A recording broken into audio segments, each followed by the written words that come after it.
Well, Joel, your book is Another Gospel, Christian Nationalism and the Crisis of Evangelical Identity. Can I ask you what first compelled you to write Another Gospel? Like, was it a moment, a trend, a pastoral concern that just made this project unavoidable for you? Well, Riley, thanks for having me on. Um, let me start by saying that my wife is an immigration attorney. We're based in Texas, and well, right now, anybody watching this will see everything in the background, so you can see all the madness of our life, and it's partly mad because of what's going on in Trump's America today. My wife's work as an immigration attorney has led both of us to know um, many immigrants, uh, and some of whom have been treated in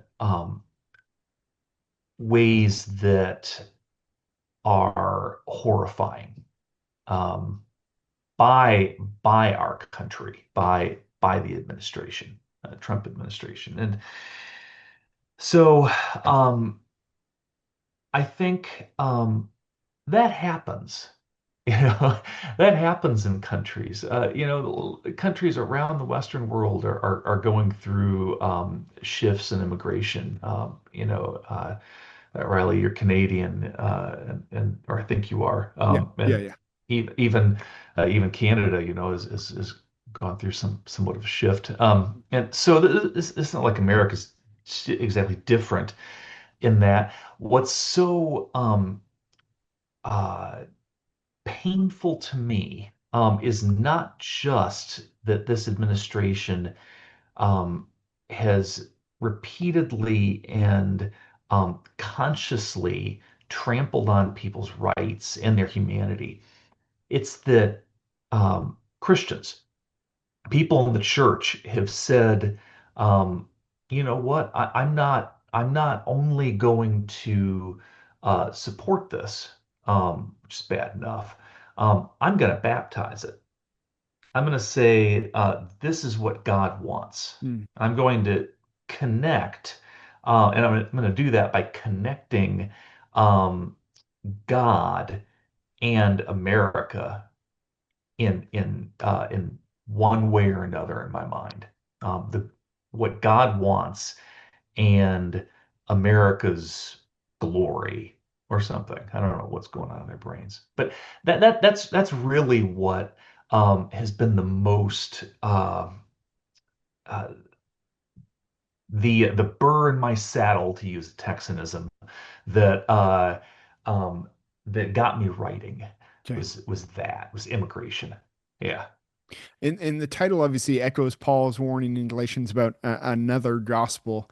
Why did Yeah. that phrase, and maybe it's a publisher's idea, but maybe it was yours. If it was yours, why did that phrase feel appropriate for what you're addressing here? Yeah. Well, the so-called Judaizers in Galatians that who Paul's writing to, um, what they were worried about was leaving behind um, Israel, right? The goodness of Israel, essentially. Um, and that's understandable. God had given the covenants to Israel, right? Um, God had given the law to them.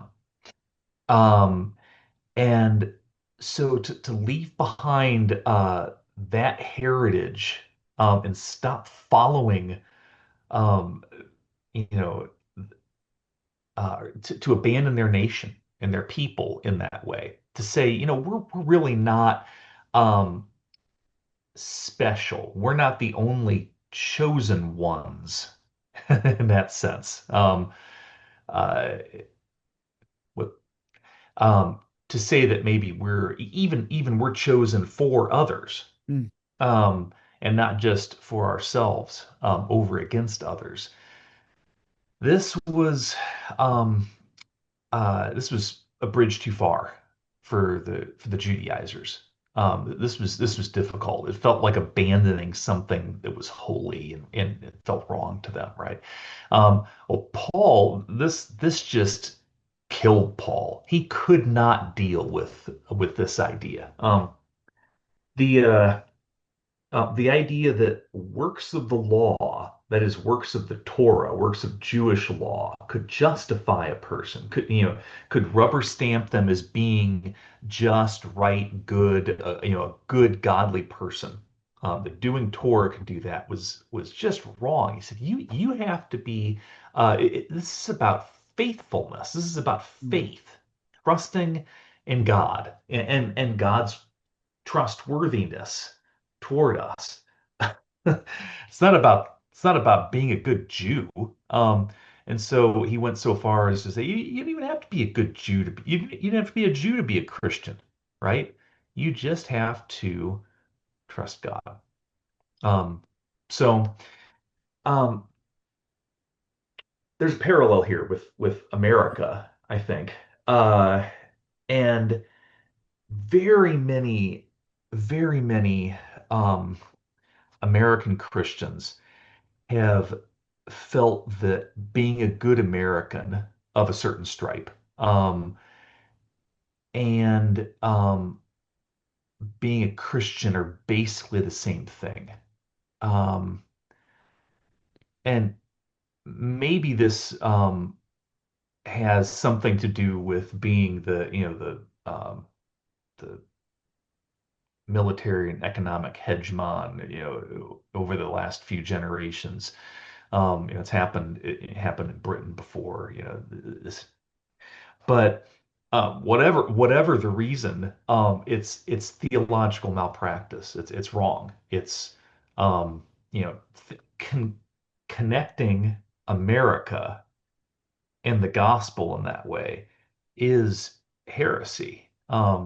It's it's another gospel of the same type that the Judaizers were pushing, which Paul, in fact, said was no gospel at all. So I worry that these folks, frankly, to put it, uh, to put it sharply, these Trump supporters um, are in trouble. I worry that they are off the path. Um, I think we have some good evidence that they are, especially when they deport um, uh, Christian immigrants from America. And that's a whole nother topic that I'm sure we'll get into as well. Um, but I'll start there. Okay. Well, as a Yeah, as a naive Canadian, and I don't mean that Canadians are naive, but I'm just Canadian and I'm naive. Uh, yeah. could you give me, and maybe you've already laid it out there a little bit, but how would you define Christian nationalism as it exists in this context in the U.S. And maybe does Ooh. your definition of it and in this book differ at all from how the term is often used rhetorically or politically or anything like that? Yes, it does. What is Christian nationalism? I mean, you can get probably half a dozen decent definitions. And a lot of people out there just kind of use it as um, you're someone who wants to bring your religion into politics. Well, I don't think that's quite um I don't think that's helpful. I mean, I can't really help but bring my Christianity into my political views. That's who I am, you Yeah. know. But and I would expect others would do the same. It's kind of a strange thought. But um, I think it's also for me more than simply saying America is a Christian nation. Um, I think what exactly is meant by that isn't really clear either. Um, you know, um, I would go so far as to say like talking about Christian nations is already a problem. Okay. That's already a confusion in terms. You have the church, and so we have our polity. The primary polity that we do politics in should be the church, and our allegiance should be to Christ. That's why I love um, I love this early church document called the Letter to Diognetus. It's mid late first century. You can uh, have different opinions on when it was dated, but the author writes to this fellow Diognetus. You know, these Christians of whom the author is one. Um, uh, they live in the empire in all these different cities in different places, and they participate in everything, but not as if they're citizens, not as if they have anything, uh,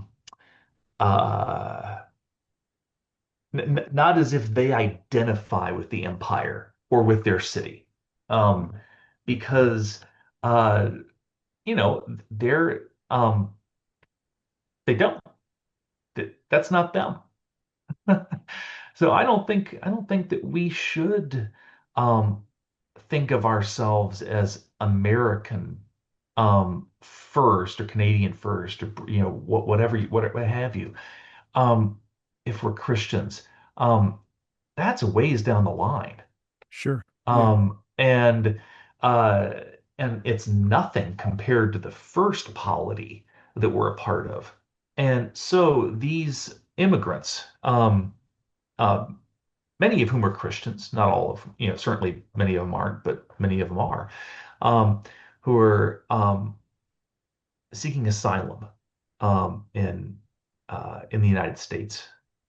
Um, they, if they're in trouble, whether that's due to um, violence or economic instability or what have you, the idea that we would say no, our sacred border and our sacred, paperwork, our sacred system, because you aren't in our system as an American citizen, um, then we're going to turn you away. It doesn't even make sense that Christians would say this is a good idea. That's that's ridiculous. It's and to hold that viewpoint, I think, betrays uh, not just a confusion of what polity is most important, but about where your allegiance lies. Hmm. Um, the question is, is your allegiance to the flag of America in this case? Is your allegiance to the United States of America, or is it to God? Because you know that is a question here, and immigration really um, uh, makes that an unavoidable question, I think. So, This is obviously the Old Testament doesn't use this language, and maybe it's not, and it's obviously not as formal as our policies now. But what was the form of immigration for Israel as a nation in the Old Testament? What did it look like a hmm, foreigner? What did it look like for a foreigner to come in? And what was, I don't know, well, what was Israel's role to the foreigner? yes, that's a good question. Clearly, foreigners were sometimes mistrusted. Um, And so you do have after the exile, folks saying, all right, you need to put off your foreign wives even. You need to build a wall around Jerusalem. Um, but there are other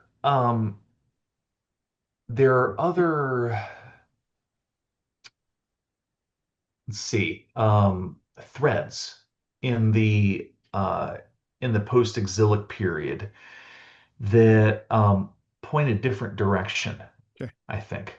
Um, that point toward openness to foreigners as well, and in fact the ingathering, to use a term that's used a lot, of the Gentiles. So um, the I think first, to back up for a second, we have to remember that religion and ethnicity and politics were all wrapped up together Okay. for Israel. This isn't Israel isn't a 21st century democracy. um, it's these are all one thing for them. And so being a Jew, being of their ethnicity, of their tribe, of their of their nation, um, meant that you were among the righteous people, for the most part. You were in the right group. Being outside, for the most part, meant that you were not. Um, so God was on your side, God was not on their side. And there was a lot of truth in this case. God did choose them for the sake of the world, right? I can go back to Genesis 12:3. So it's for the nations that they were chosen. And that's what they didn't realize. That's what they'd missed. Yeah. And so in uh in the Pentateuch, when repeatedly God um, tells them to treat foreigners well, in fact, like your native born, um, there's a reminder there, because you were once slaves in Egypt. What I think is important here is that God identifies himself as the God who brought Israel out of Egypt. Um, and he roots this command to treat foreigners like your native born because of that, because you were once slaves in Egypt. Um, I am the God who brings people out of oppression and who brings you into a better place, a better land of milk and honey, the promised land. Um, and so you are supposed to treat these people who are also going through an analogous experience well. Mm. Um, I think uh, that's really striking to me. And so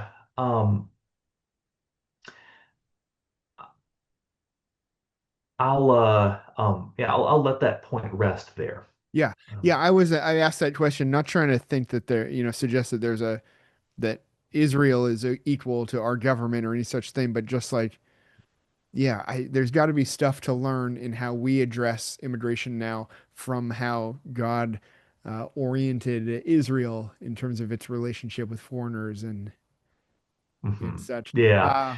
You'll you'll one just footnote there. Yeah. You'll find a lot of folks who say, well, Israel built a wall, or Israel had the Israelite men divorced their foreign wives, sent them away. Well, there are a number of there are a number of things you could say there. You could simply quote a bunch of Bible verses about respecting foreigners. Um, or we could say, look, those foreigners have been allowed into Israel now Hmm. in Christ.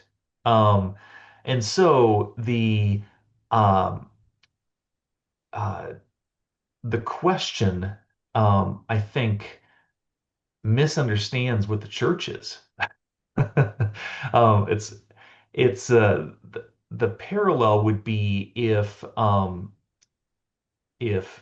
Israel put up an internal boundary or something, an internal border, and said, um, no, Dan, or um, uh, you know, name your tribe, Naphtali.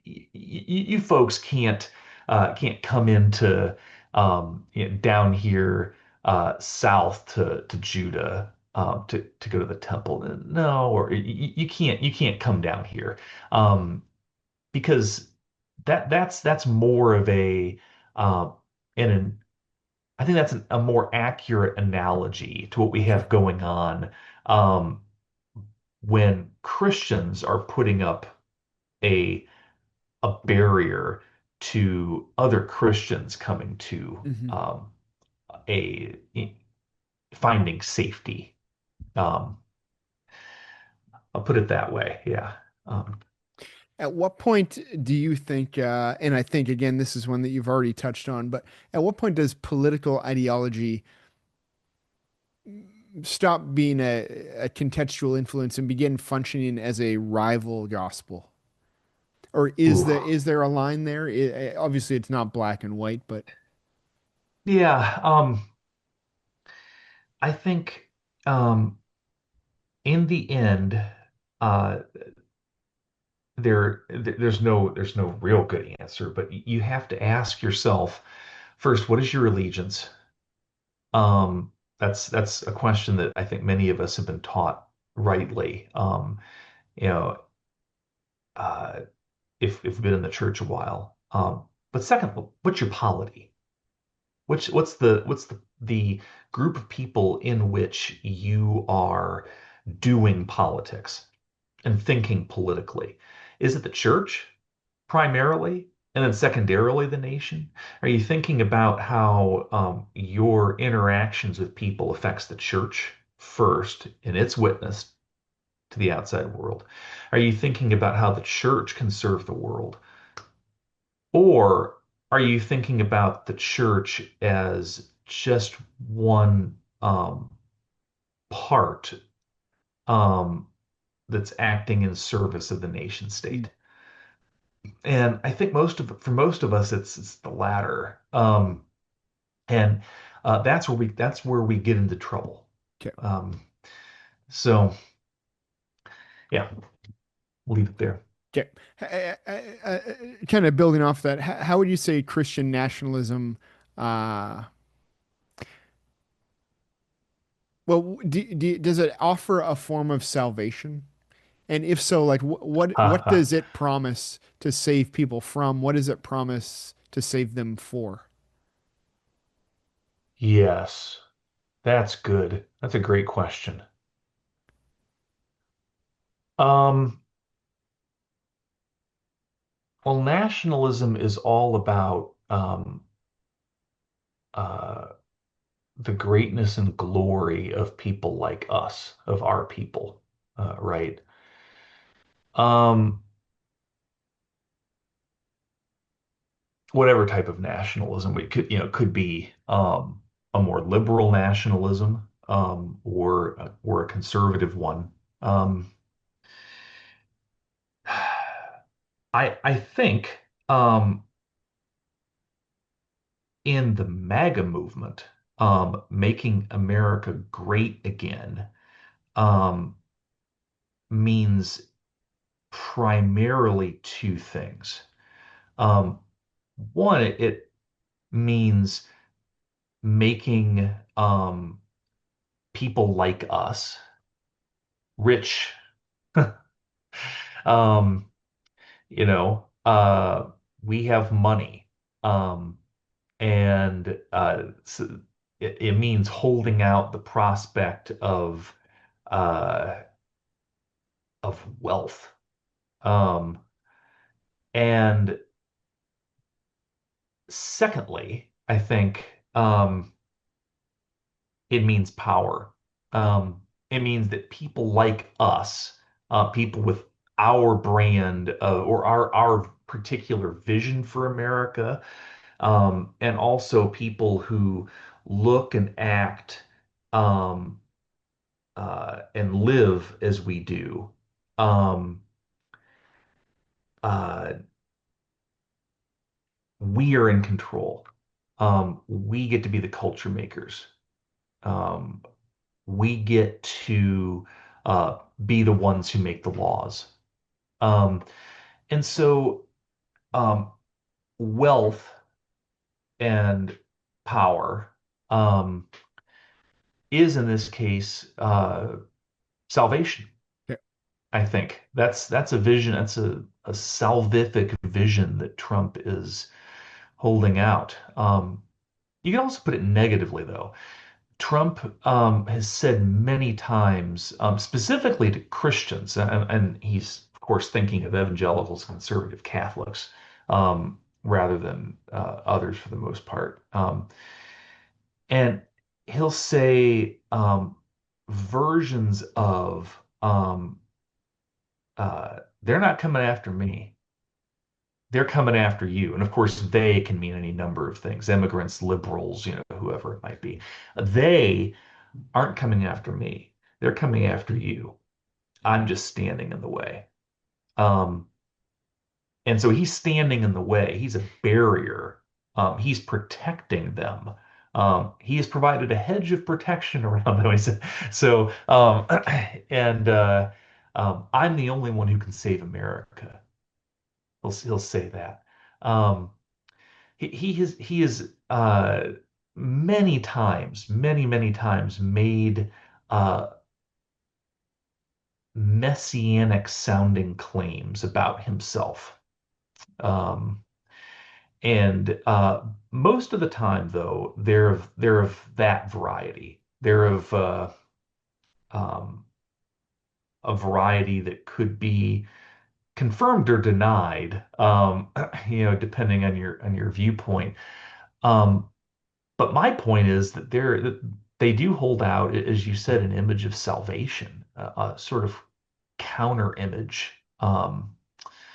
So to the true gospel. Does that occur at all on the other side of the aisle? I know it's most obvious, like even just the term Christian nationalism, even for Canadian, I understand that that's most often associated with the Republican camp. But is the temptation Hmm. towards what Christian nationalism is that also possible on the other side? Obviously, there's the Well, leaders don't seem to be quite as, I don't know, they're not quite the same as Trump, but yeah, I don't know. Does it exist in yeah. both places? Well, 100 years ago in America, the Christian nationalism was a liberal phenomenon. Okay. It was there. The same phenomenon was there. We were talking about the century that at least that we call the American century. We want another American century too, which is, of course. Um, but the magazine, the American magazine, the Christian Century, was named uh, Oh, with interesting. the idea that um, America in particular would civilize the nations Okay. through Christianity. And of course, the hegemon at that point, Britain, would be um, would be helping with that, be doing that. But yeah, the Christian century. We're not just you know sharing the gospel with every tribe and tongue. We're civilizing them, Okay. and that means Americanizing. So um, I think that there was definitely nationalism in that. This was a uh, um, we think of that impulse as internationalism, but we're bringing Americanism uh, to the farthest reaches of the globe. That Mm. was the point. That was as much the point, I think, for many people as, you know, um, bringing them to Jesus. Um, and uh, a magazine like the Christian Century, I'm uh, not um, shy of saying that they are effectively the mirror image of MAGA at this point. Um, I think they've had better and worse periods, and I do enjoy reading their stuff, especially when a friend of mine is in their pages. um, but frankly, they for the most part just offer another vision of America. Okay. Um, you know, and it's not about the church. So they've got the wrong polity. Um, and that makes you think, well, where's your allegiance lie here? Mhm. Um, so How yeah, does the movement of Christian nationalism shape the kind of disciples that the church is forming right now? Whether intentionally or hmm. unintentionally, uh, and maybe we're in the middle of that. So, do you have, whether a positive or negative, kind of a vision or expectation Oh yeah. of the kind of people that we're forming? Yeah, this is really what I was hoping we could talk about today. I Okay, mean, perfect. it's been a while since I wrote this book. If you've read it recently, you probably know it better than I do. And it's, when you write something, you're like, you get it done, and Sure, you're like, that well, made sense. it's done what it's doing. Yeah. Um, lately, I've been wondering about this question. Okay, perfect. Who we're forming. Um, and I'm not a pastor. I used to say maybe when I'm 50, I'll be able to be a pastor, and I'm still not quite there yet. I'm not 50, and I'm not ready to pastor a church.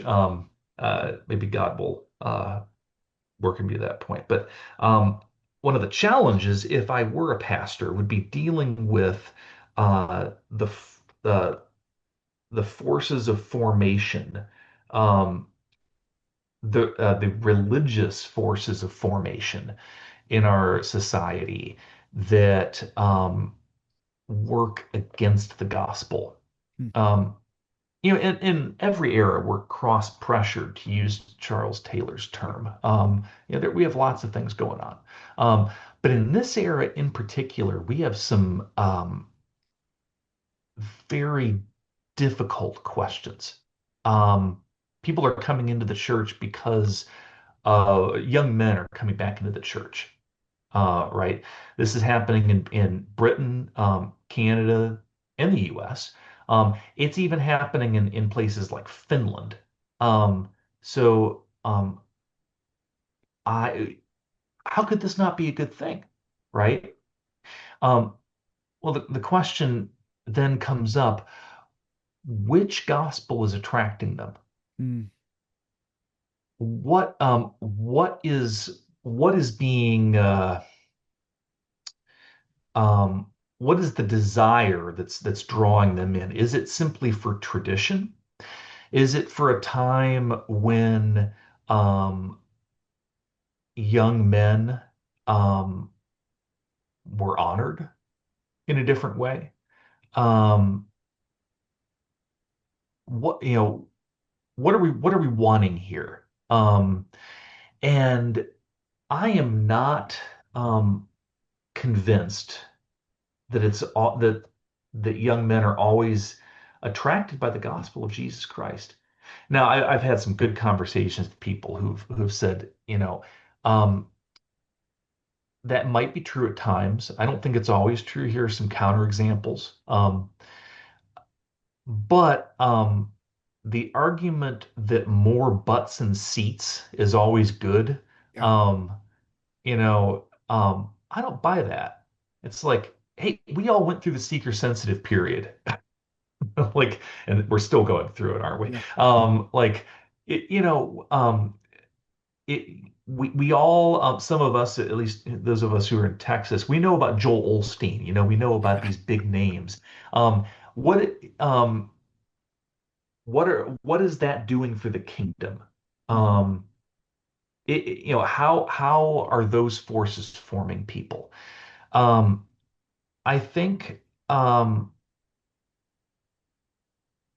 I think that those churches who are drawing young men um, and saying you have to be strong, the Mark Driscoll type. It's good to be violent, almost.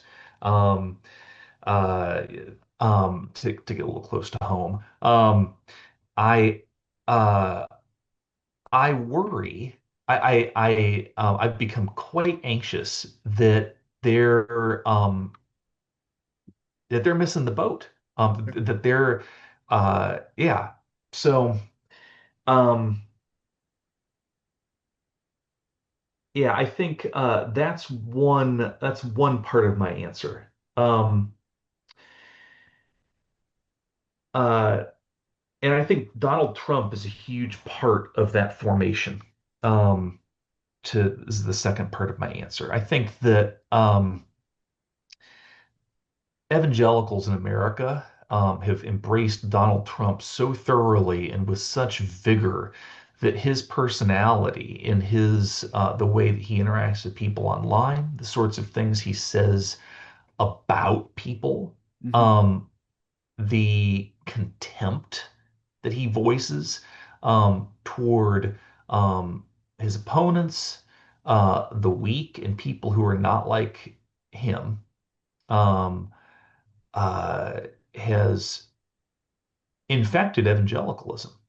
Um, and so uh, you see more and more people, um, especially young men, acting like Donald Trump. And it's like, who would have thought that? Why would you want to act like Donald Trump like that? You want people to think you're stupid and and out of control, and but he succeeded. He's succeeding, and so they're drawn to it. Yeah. So there are layered problems here. There multiple problems, counter gospels, different polities, different ways of living in the world, and you start to see uh, you start to see an evangelicalism, a Trumpian evangelicalism, that looks nothing like uh, the sort of people that the early church was trying to form. Um, so yeah, You I think stop me if this is going into an area that you'd rather not talk about, because I know it's yeah, a red button issue, or I don't know, contemptuous issue or whatever. But when the Charlie Kirk stuff was going on, even from yeah. Canada, I was scratching my head, or I don't know, maybe scratching my head slash pulling out my hair, being like, what on earth? Like everything about this Christian response to, in my mind, like it just made me uncomfortable. It seemed I didn't. Oh, I remember reading yeah. pastors online being like, if your pastor didn't talk about Charlie Kirk today in his sermon, then either your church, I forget, gave three options. Either I can't remember, like your pastor's a coward, he's a traitor or something else. I was like, and I was just being like, well, I Yeah. didn't talk about Charlie Kirk last week, but I felt like I still, we had a good service and I preached the full counsel of the word of God. But I just think of this because as Yeah. you're talking, I was thinking this when the Kirk thing was going on. I was like, more men were, or women too, probably more people showing up to church in light of this event, and it's a Mhm. good thing, but I was also being like, what are you coming to find? Like, what? Yes. All that to say, can I ask, and you can say, Yes. I'd rather not talk about this, but is there anything that made you uncomfortable watching the evangelical response to the whole Charlie Kirk situation unfold? Oh, deeply uncomfortable. And by the way, this just to you've reminded me the same thing happened after 9/11. Okay. Um, and of course, many people suddenly came back to church. And you know, um, I I I think, well, on the one hand, I guess maybe people are hearing the gospel, maybe people are looking for something, people are scared. And they're um okay, good. That's it's good, I guess. But um also, in addition to that, they're probably coming looking for the wrong thing.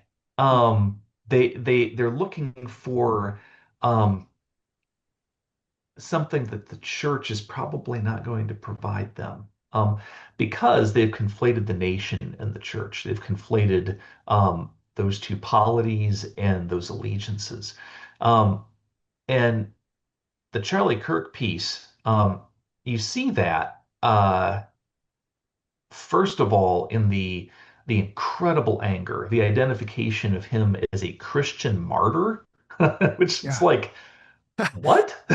So as it What was on as that was what on unfolding, I was earth? reading Eusebius in the evenings and reading, all of his accounts of martyrs, and I just kept hearing that language being like, this doesn't seem to line up with how Eusebius is describing martyrs. Yeah, Yeah, sorry to yeah. interrupt you. I Um, was thinking the same thing.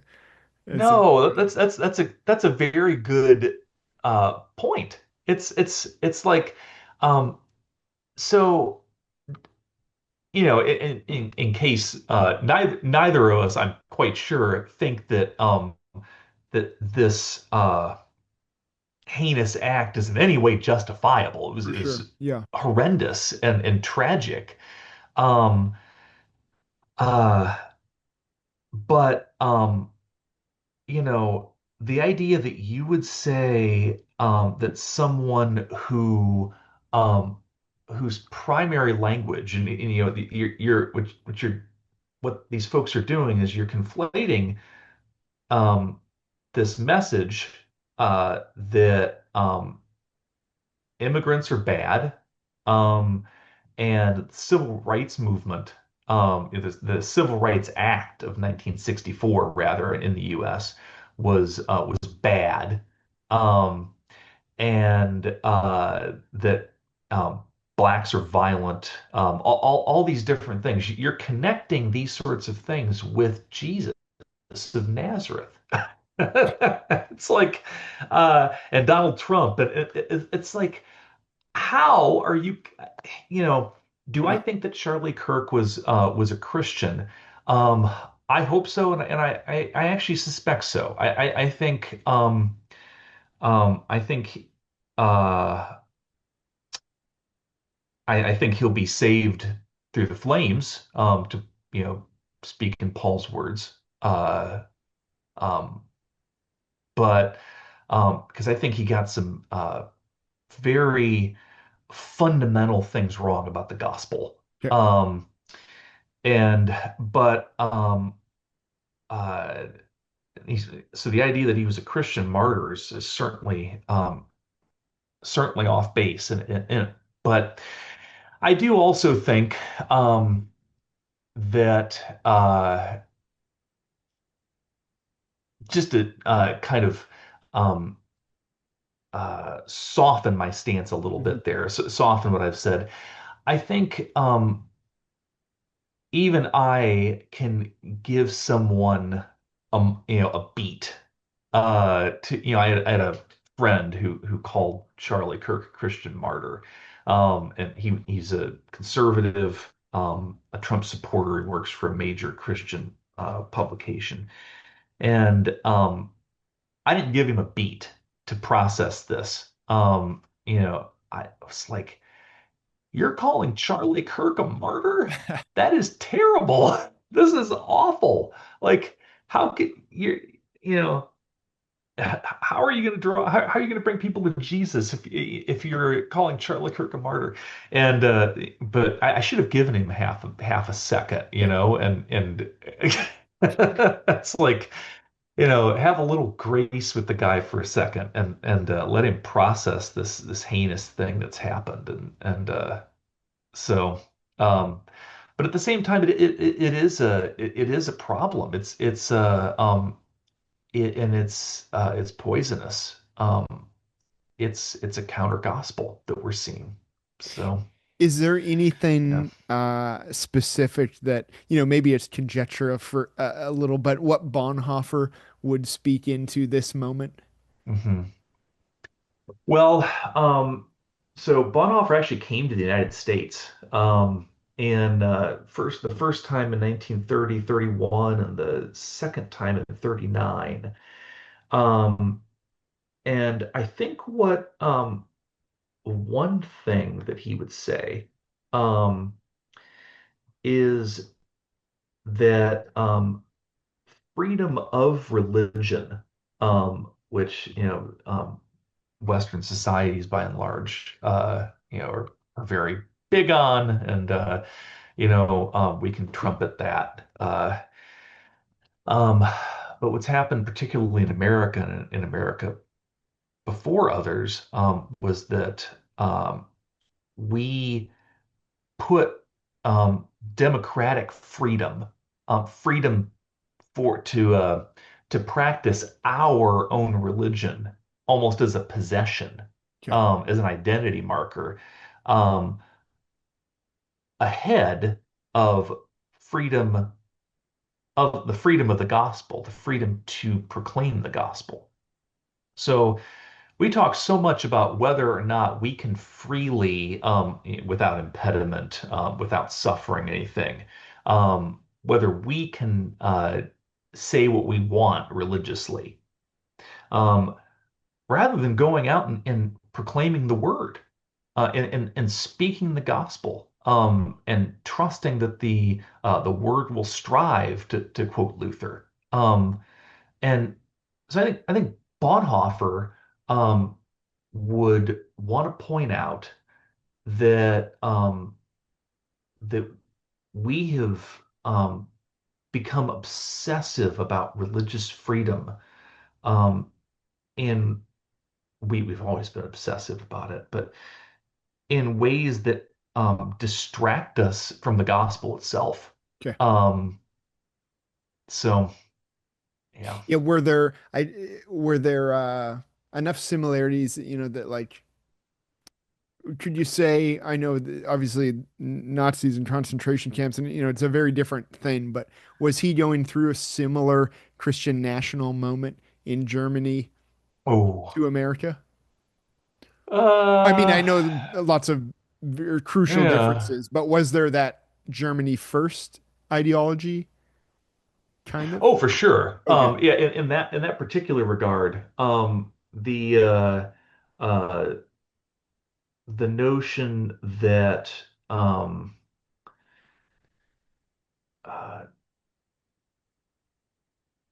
so if you look at the confession, uh one particular confession, the German Christians, that is uh the German church who were not involved in Bonhoeffer and Karl Barth's confessing church, the more Orthodox wing. Um, uh, the German Christians had several confessions in which they um, uh, spoke very clearly about Hitler being something like a new revelation of God.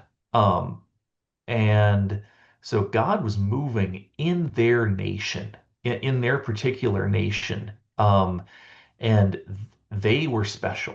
Um, so um, I think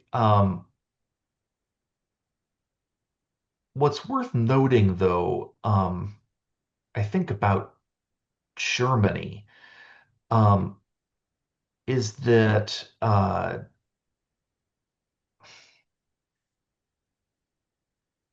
I'm not trying to it trap you seems to. into saying that Trump's a Nazi, and I was just Oh no, oh interested, no, just wondering if yeah, yeah, if there were some parallels that Bonhoeffer maybe would have been like, oh yeah, this is I've seen this. yeah.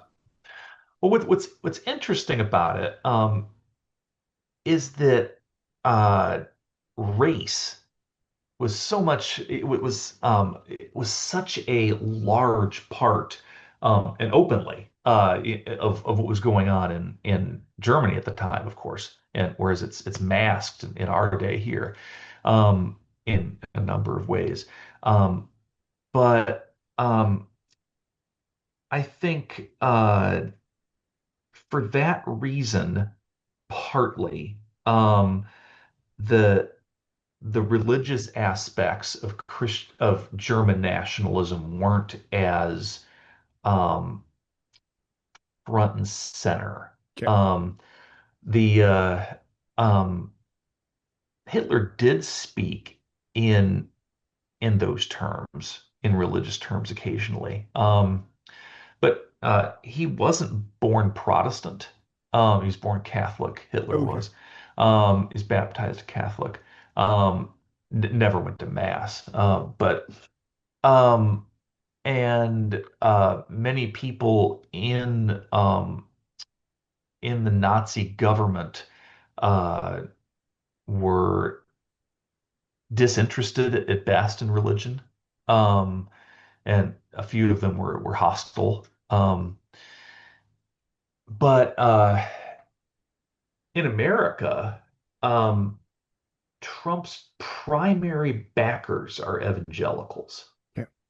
Um, and so uh, there's something that's um, in certain respects almost worse. Um, Not that what Trump is doing is worse than what Hitler was doing, Yeah. but it more directly uh, there's a more direct crisis. There's a more acute theological crisis happening Yeah, are you saying right just now. are you saying kind of like in Nazi Germany it was a little easier to differentiate like the confessing church from the church under kind of the Third Reich influenced church, where now it's very convoluted and it's harder to I differentiate think, I, Trump's politics, theology all I kind mean, of wrapped into one. I'm not sure that it's harder to differentiate, but because Trump's support is so religiously based, Okay. is so evangelical. I think the crisis is in that particular way more acute. Okay. Um, um, I could name all kinds of other parallels, which would be some helpful, some not. But uh, I think that's um, an important realization. Yeah. It's important um, to point out the crisis um, of evangelicalism, which is named for the gospel, Greek word evangelion. Um, and so this gospel people is embracing, or for all the world, it seems most of them are, another gospel, which isn't the gospel at all. Um, that's a crisis. That's a first-rate theological crisis. And we're um, doing very poorly, I think, at addressing it. We haven't found the leadership we need. Um, we have a few people out there, uh, Russell Moore, Okay. you know, a few, a few other voices in various places, but for the most part, we haven't found the kind of voices that we need to speak truth to this generation of evangelicals. Um, and uh, I think we need people um, uh, who are willing to be direct and truthful and yet live out the fruits of the Spirit, um, and display the fruits of the Spirit. Um, yeah. So, and of course, we need to pray. Um, and maybe that's what's really lacking. Um, Yeah, can I just in yeah. wrapping up here, Joel, can I ask you, going off Yeah. of that, do you think this is a moment right now that calls for, primarily correction, repentance, reconstruction, or all three of those things? I think um, I'll um, I'll answer that with a story. Okay. I have a very close friend who left the church a few years ago, and he sent me a voice text this week, and he's been through a lot in his life. He's made some serious errors, which he uh, have caused him and others pain. But he essentially uh, said, with regard to coming back to the church, why would I do that? Um, when these people are backing this man that is the antithesis, it is just obviously the antithesis of everything Jesus teaches. You know, why would I do that?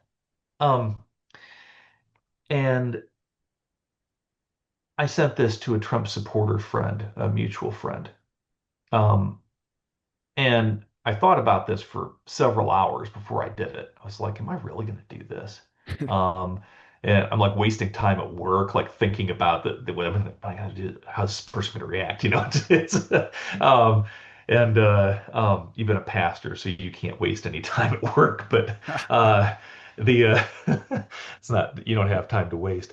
But I I did send it to my friend, my Trump supporting friend. His reaction was basically like, okay, like this guy just wanted to do what he wanted to do, um, and the fact is, he is,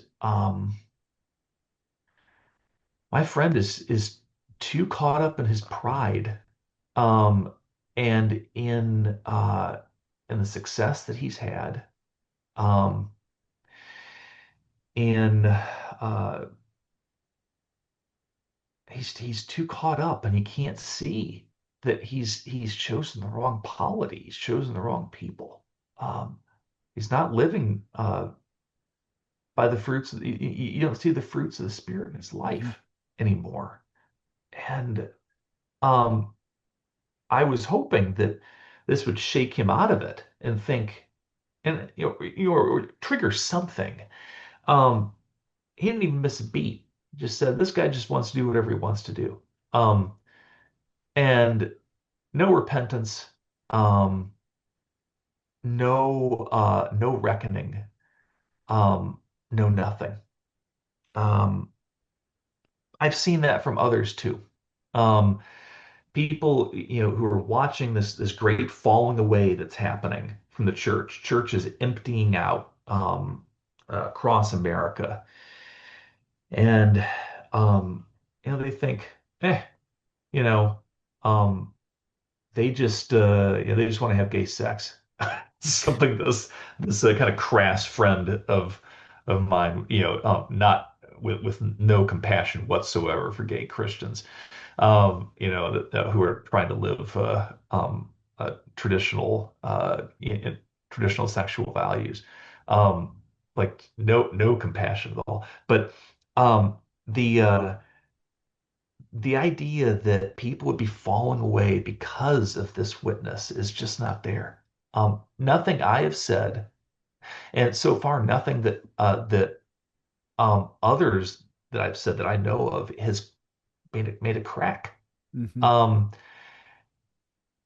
and so I think Bonhoeffer was in a similar position. Um, he was in prison. All he could do was write letters to his friend. He saw his nation going down the tubes.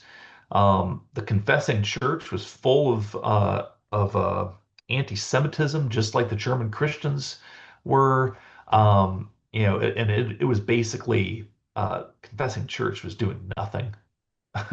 um, and essentially, he said, you know what? We have to do good, um, and do good deeds and pray. Um, And I think that's where we are.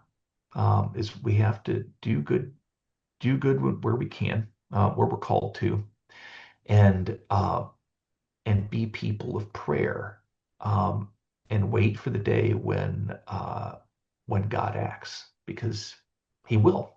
Um, he will act. Uh, so um, yeah, that's Well, Joel, thank you for the book, Another Gospel, Christian Nationalism and the Crisis of Evangelical Identity. Again, as a kind of transplanted Canadian, I probably wasn't your target audience, but it's been an enlightening book. Challenging absolutely to me, even as a Canadian, but then helpful too, just to understand a bit more of the culture I'm in now. And then this conversation has been uh, a great addition to that. So I appreciate your time and being willing to chat today. thanks, Riley. It was fun.